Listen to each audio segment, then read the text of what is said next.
Hi, so today I wanted to talk about what we want others have and what others want we have. This constant contradiction, and I observe it a lot, I see it a lot in my life, and I've seen it in others, where we're always wanting what others have. We're always, you know, trying to get something else. We're trying to find this fulfillment. And it's this never ending program or blueprint that we're in. We're in this game of life and we have these rules, these programs, it's a blueprint. And it's designed this way to keep us moving. So we never find satisfaction. Satisfaction is never found in the egoic programming of this game because we're never meant to find satisfaction. We're meant to keep moving. We're meant to keep evolving, keep growing, keep thriving for more. That's how this game works. So that while we're moving, while we're searching for something, while we're trying to obtain something or achieve a goal, it's on the way there, on that journey, that spirit can teach us lessons, that we can go through karma, that we can grow and evolve, that we can heal and transform. It's on that route to what we want. It's in that search, that journey, while we're getting what we want, is where the true gold is stored, is where the true meaning behind why we're doing that is here. So when we incarnate here as spirits, we incarnate here, and then we have certain things that we want to learn as a spirit. And as an ego, we need certain motivators. We need things to move towards or things to move away from, to move towards pleasure or to move towards safety, to move away from pain, to move away from danger. And we have these rules, these certain systems and blueprints that are put in place so that we can keep moving forward. And then there's this feeling that a lot of people get when we want something, we see other people have what we want. And then we may speak to them and they want what we got. And it's this never ending game. And I realize that, whether for example, you're rich, and we think that being rich is going to solve all our problems. And then we become rich and we stay for a good period of time in being rich. And eventually we're not satisfied in that anymore. It doesn't fulfill us anymore. We want something else. And it's often that we think that the poor person is lacking what the rich person has, but the poor person actually has access to the things that the rich person can't obtain. And vice versa, the rich person has access to things that the poor person can't obtain. So for example, if you are in a rich position, you might not appreciate certain foods as much anymore. You might not appreciate certain comforts like basic, your house and items, clothing, cars. You may not appreciate it anymore. The feeling of that satisfaction, of that enjoyment in the material eventually passes. Eventually you get over it. Where the poor person, if they were to experience what that rich person had, they would appreciate it so much more. They would be so much more grateful. And I seen this when I went to Indonesia, and it's a third world country, and I see how happy people were with very simple things. I've seen how happy someone can be over something so basic, some basic food that we would just take for granted. So it's often that rich person where they're actually wanting that appetite, that appreciation, that enjoyment of something so basic. That rich person may be on his yacht and he's over it. He's in his nice car, he's in his big house, he's eating beautiful food. But eventually he doesn't appreciate it anymore. He loses that excitement around it, that wow factor. Where if you were to give that poor person that experience, they would really, really incredibly enjoy it. They'll be like, wow, this is amazing. The food, the flavors, the experience of being in that car, the being on that yacht, like they would so much more appreciate it because they're coming from a contrast. They're coming from a reality where they're not used to that. And so without the reality of being poor, there is no reality of being rich. They're both the same. They exist with each other. They're interconnected. And really being rich and being poor are one. They need to exist for both to exist. One, being poor, exists so that rich is being poor. And of course it's subjective. It's very subjective. A lot of people don't think that they're rich and they're striving to be rich, but then who are they comparing themselves to? Because it's all subjective and relative. Most people who are watching this video are rich, are in probably the top 10% or 1% in wealth in the world. And it's funny because we keep striving for more, and that's part of the programming, that's part of the blueprint to want more. You know, if we didn't want more, we'd just become stagnant.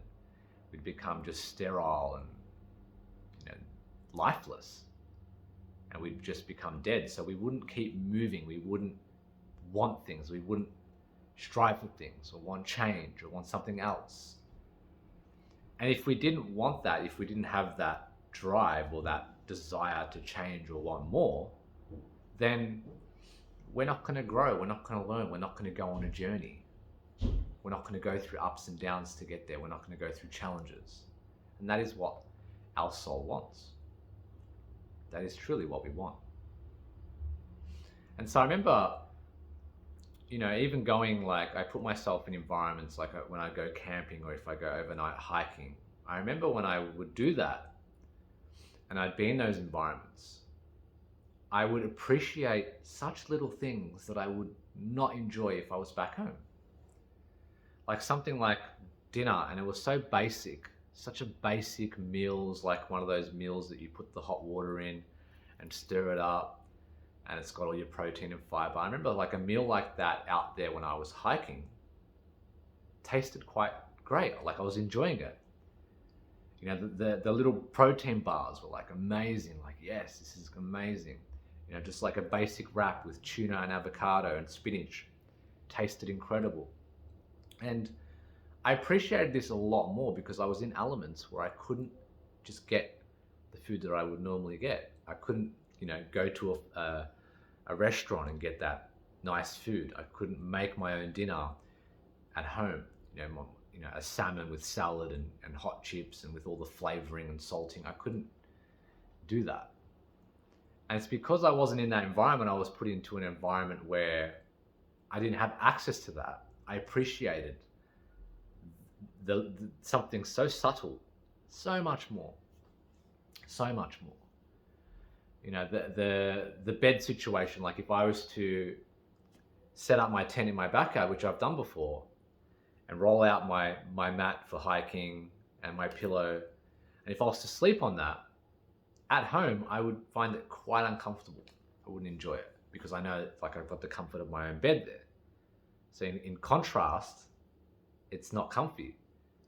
But out there in the wilderness, it was so comfy. It was like being at a 5-star resort, you know, it's like very, very comforting out there. The sleep was great. The pillow was great. The mattress was amazing. And, you know, even the clothes that I was wearing, I even if I wasn't showering, I still felt comfortable. I still felt clean. Or if I was back home and I went like a day or two without a shower, or if I was wearing the same clothes for a day or two without washing them, I would feel like, oh, this is like disgusting. You know, I'd feel dirty. But out there, because you're in that element, you don't feel as dirty. You don't feel as disgusted. You feel okay. So this contrast of being in, you know, in somewhere where it's not as comfortable and we experience these things that we would experience normally when we are in a rich area or we're in a comfortable area that we take for granted. It's often good to get good context. Go to a third world country.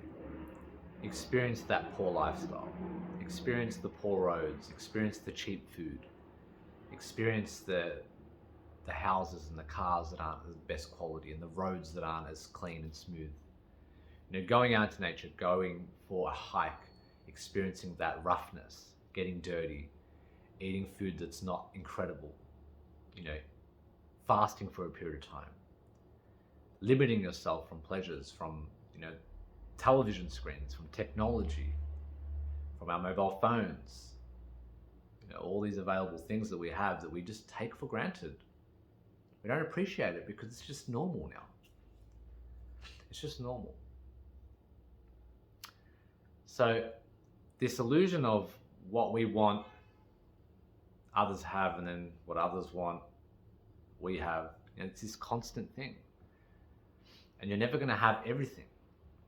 Like you think that if I'm just going to get every single thing, then eventually that's it. It's like, no, this is a part of the game for us to keep wanting something else.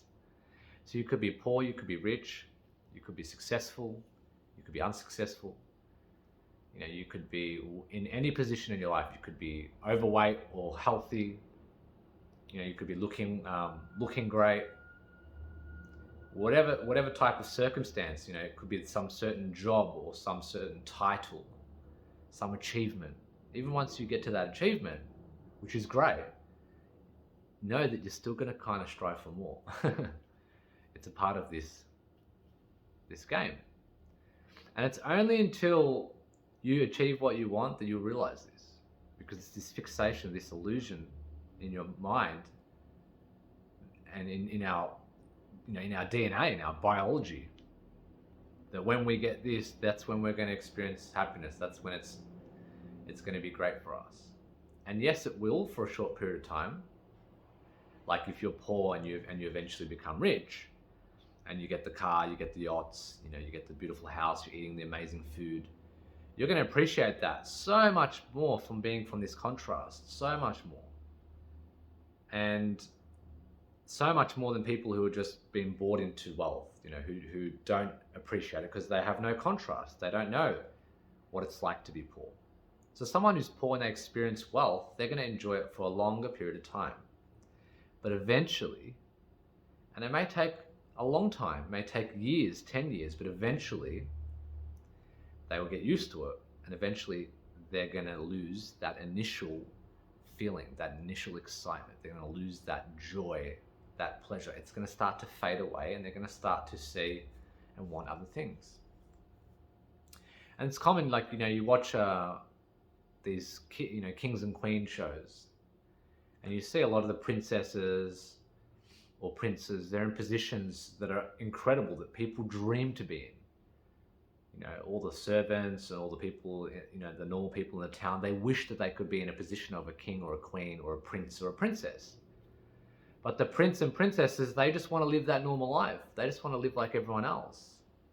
They often are jealous and envious of the people who just have a basic, boring life, who are just eating crappy food, who don't have expectations and don't have these certain roles that they have to play and ways that they have to show up.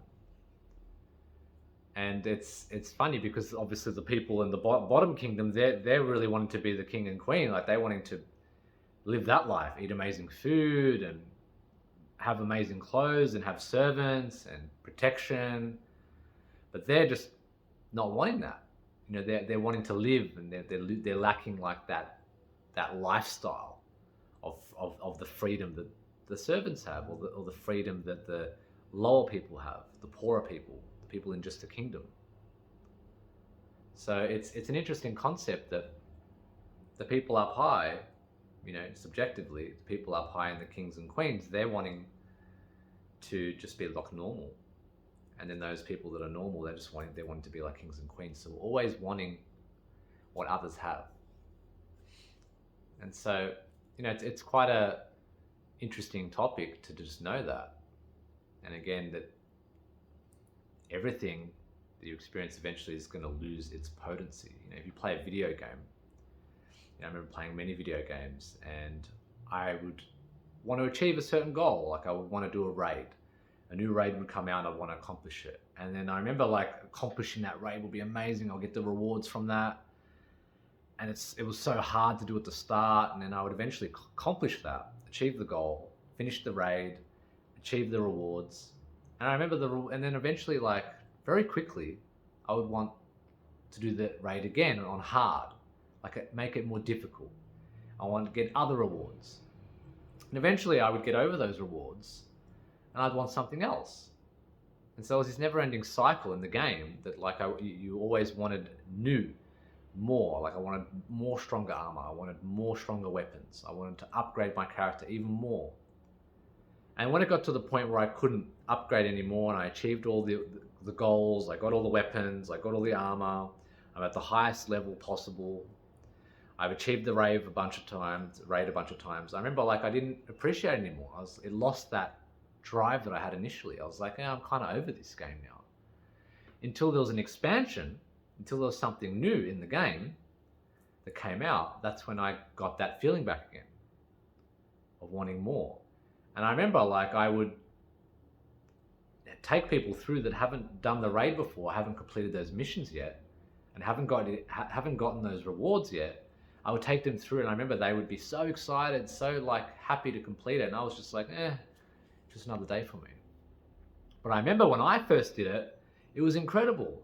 It was such an amazing time, and I, like, had so much happiness and dopamine and pleasure from accomplishing that. But then it very, very quickly faded away. And I'd noticed the expansion would come out, same thing again. I would have a great time. I'd get all the weapons, I'd get the armor. Then eventually I'd get over it, and then there'd be another expansion. Then eventually that feeling came in, so it was like always wanting something else. But if there wasn't something else, I wouldn't play the game anymore. I would just put the controller down. I would just give up. And this is life. You know, we can't just put the controller down, or else we just wouldn't play it. Everyone would just be sitting around not doing anything. And so we wouldn't grow as a soul. You know, we wouldn't evolve or go through karma. We wouldn't go through learning lessons. We wouldn't go through a development or a hero's journey as a spirit. So the game needs to keep unraveling. It needs to have that energy of what's next. You know, healing more layers, connecting more, raising your vibration more. That's why it's a never-ending thing. There is no completion to this game. You know, there is no completion. That's the beauty of it. It's a continual game. It's a continual unfoldment. You know, even if we get the cheat codes, even if we want the quick route, you know, a lot of people want the fast route or the magic pill, and they're wanting a quicker way to accomplish goals, a quicker way to achieve, a quicker way to connect to spirit and become enlightened, which, you know, there are easier or quicker ways. But essentially, while you're in this game, why would you want to speed that up when it's not going to end? You know, it's like we want the cheat codes. And I remember even when I played video games and I've had the cheat codes, very, very quickly I got over the game. Very quickly. Because I would just do things that everything was just so easy to do. So I'd lose that drive of, like, this is not that fun now. Like, I'd just have all the armor, I'd have all the weapons, I'd be invincible, no one could kill me, no one could, you know, I would just, like, break through all missions. So then, like, the thrill of beating that mission lost its potency.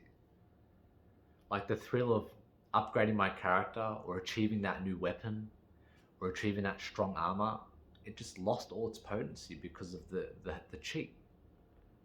And I realized that I'm better off not cheating in the game, because that means if I don't cheat, I'll enjoy the game. And I'll, at each level, enjoy the progress, enjoy the journey. If I just cheat, it's like I just jump straight ahead and it's fun for like a day or two, and then you're like, this is boring now. I'm just invincible, I've got everything, I've achieved everything. Just turn off the game now. You know, but if I just played the game properly, took my time at each stage, when I achieved a weapon or an armor or an upgrade, or, you know, some new development in the character, I'd be so much more excited. I'd be like, yes, I defeated that boss. It was so hard. You know, if I went to a mission and I failed a couple of times, I would go back and I would, like, learn what I needed to do to beat the boss. Then I would maybe do side missions to upgrade my character, to get stronger, to get better weapons, better armor. And then I would eventually go back to that boss. And when I beated the boss, the satisfaction was so much more better because it was hard, because I failed, because it was difficult and challenging. It was like such a breakthrough. But if I had the cheat codes, I just beat the boss. It wouldn't make me feel good. Like, yeah, beat him, he was easy. Beat him, he was easy. Beat him, easy, he was easy. And just clock the game. So we lose that potency. We lose that potency. So in this game that we play, we need to have that progress. We need to have that slower journey of things unfolding and never ending. We need to have that. The coming and going of life. Of course, if we can connect to our spirit, then we can connect to that which does not come and go. And that's helpful for us to navigate this life, because obviously it can get like, a bit like, well, I get this, and then there's always something else I want. There's always something else I want. So, you can connect to spirit, and that can help you to navigate through this journey and understand that you are here to grow as a soul, and that it's a continual journey. It's a continual life game that we're playing. It's an ever unfoldment.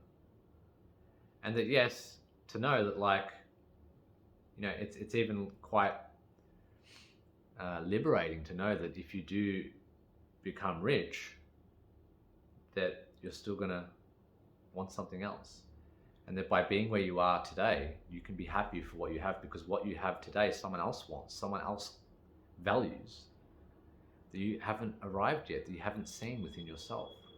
So if you realize that in your life you have all of these things that other people want, and you're taking them for granted. I used to hear this all the time with like simple things like having my family. Having a big family that see each other. As simple as like my family hanging out with each other was like what some of my friends wanted. Basic things like even having my legs and my arms. Some people don't have those abilities. Having eyesight, having hearing. Having enough money to buy something that you want. Basics. Having enough money to go out to dinner. Having enough money to take 2 weeks off work. So it's always these things that we have that we don't appreciate that others want. So I encourage you to appreciate what you have, and know that this concept of wanting something else is an illusion. Great to thrive for more. You're eventually going to have to, it's not like you ignore that fact, that you want other things. You don't have to ignore that. It's a part of our conditioning. But at the same time, we don't have to allow that to run us.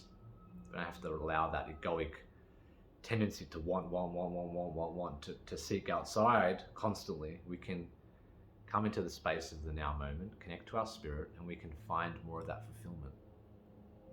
And when you do that, when you connect to your spirit, this will help you to arrive and be grateful and appreciate what you have.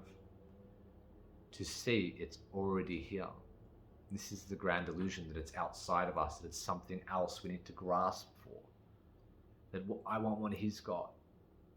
But it's this illusion, because you'll get what you want, and you realize very quickly there's something else that you want now. And then you get that, and then there'll be something else. Then you'll get that, and then there'll be something else, and it just never ends. So arrive to what you have and appreciate what you have. So I hope you enjoyed today's video. Thank you for watching. If you've watched the whole way, have a good day.